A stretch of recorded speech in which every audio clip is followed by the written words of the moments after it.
David Hunter is a macro strategist and analyst with 40 plus years of experience on Wall Street and has made some accurate predictions over the years.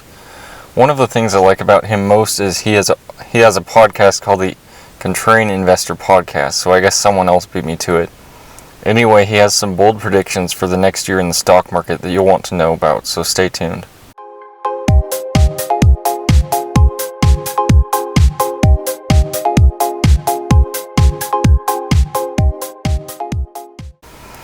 Hi everybody, welcome back to the Contrarian. My name's Logan. I really like to talk about investing, overall success, as well as going against crowd thinking mentality. So if you like these topics, please just consider it. First of all, Hunter has been giving several interviews recently, and he is fairly active on Twitter, which is where most of his current predictions and thoughts can be found. He caught my attention back in March because he was one of the only people not predicting either a complete bull market recovery from the bottom or a complete meltdown. Instead, he went kind of in both camps and took into account factors that most other analysts were clearly ignoring. He also has some bold predictions about the stock market that I will summarize and then go into depth with. First off, he predicts that equity markets, meaning stocks, bonds, mutual funds, will continue to rally through the last 2 quarters of this year on what he calls a melt-up. He sees the S&P 500 reaching 4,200 to 4,500 by the end of the year. This is still 30% away. This is insane. Then he's calling for a top to a secular bear market that will last for decades. And then an 80% correction in the stock market that could happen in a massively volatile manner. To put this in perspective, this would mean the S&P 500 would fall under 1,000. He also predicts deflation to an extent that we have not seen since the Great Depression will happen during this bust. So as unheard of as all this sounds, this is the most accurate set of predictions I've heard of from an analyst and strategist at this point. Guys like Peter Schiff, who are consistently pessimistic, or Stephen Moore, who's consistently optimistic, always kind of get on my nerves. It's like they are only factoring one variable and ignoring all the rest. Peter Schiff, for example, thinks that the stock market is in a bubble as well, but he's been essentially saying that it could pop for the last 12 years.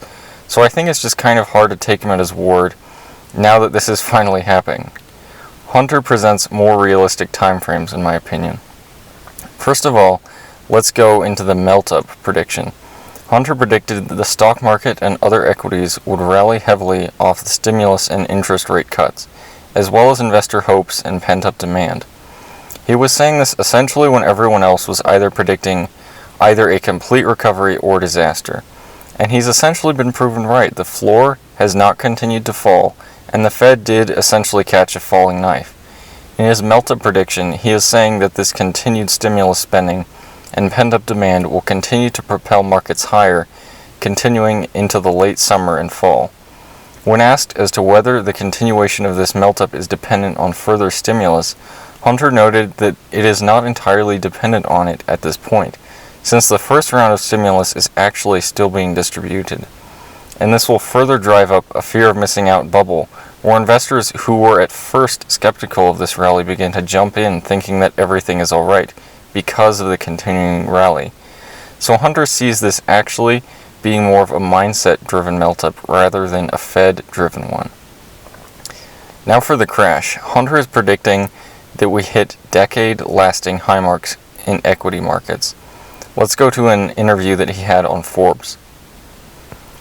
What comes next is a secular top that I expect to be the high water mark for decades to come, Hunter says. After the market's peak around late summer, a global deflationary bust will ensue with as much as 80% downside for equities.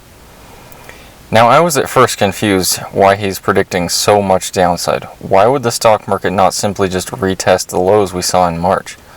Hunter goes into this as well, and to put it shortly, leverage is essentially the real reason why he sees it falling so much. Let's go back to the article. This unwinding of decades of debt buildup and other forms of leverage, this dynamic worked great on the way up, which is why you had the highs we had, but they really punish you on the way down, and they also speed up any decline, says Hunter. So if you picture a lever, essentially what he's talking about is just the immense leverage that the markets have right now. So essentially it just amplifies whatever is happening. If it goes up slightly, it just amplifies that, but also if it goes down slightly, it'll amplify that. So this is essentially the reason he gives for why the markets will correct so heavily.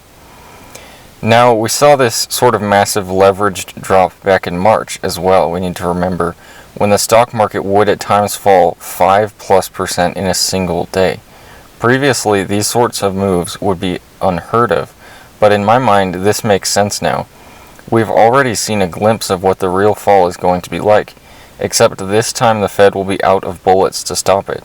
They've already cut interest rates to zero and printed trillions. So in my mind, this is actually not a long shot of a prediction. Let's go back to the article. Instead, it will be a bear market of historic proportions, culminating with the S&P 500 around 800. Basically, the biggest bear market since the '29 crash, according to Hunter. This unwind could happen quickly, faster than what we saw in 2008-9. We can go from a peak to a trough in less than 6 months. This is a pretty insane prediction. Again, I do think this could actually happen just due to the volatile nature of the markets right now, and how leveraged hedge funds are with derivatives, futures, and options. So unfortunately, this could actually happen, which would be devastating for the worldwide economy. Now for the only real difference with this prediction, or set of predictions I have, is I obviously think the Fed will try to step in to cut interest rates and print more money. And unlike Hunter, I think it actually might be able to help a little. So I guess I'm a little less pessimistic about this than him. Now, obviously, cutting interest rates from zero to negative could have less of an effect on asset prices, and pumping more liquidity into an already extremely liquid environment could have little additive effect. Basically, all I'm saying is that without the Fed stepping in again, I would definitely see this scenario happening. But with them trying to do as much as they possibly can do, I'm just not sure how this will change things. So, I'm kind of on the fence. I definitely think a bad bear market is going to come. I just don't know if it's going to be as bad as he's saying it will be. I'm also slightly skeptical of his melt-up predictions. 4,200 on the S&P 500 is still a long ways away. So I would be impressed to see this happening even in the crazy fear of missing out market we're in right now. Anyway, I'd love to hear what you guys think about all these predictions down below in the comments section. Is Hunter right with all these? Are some of them correct? What do you guys see as most likely? I've also put a link to the Forbes article down below, and I hope to see you again.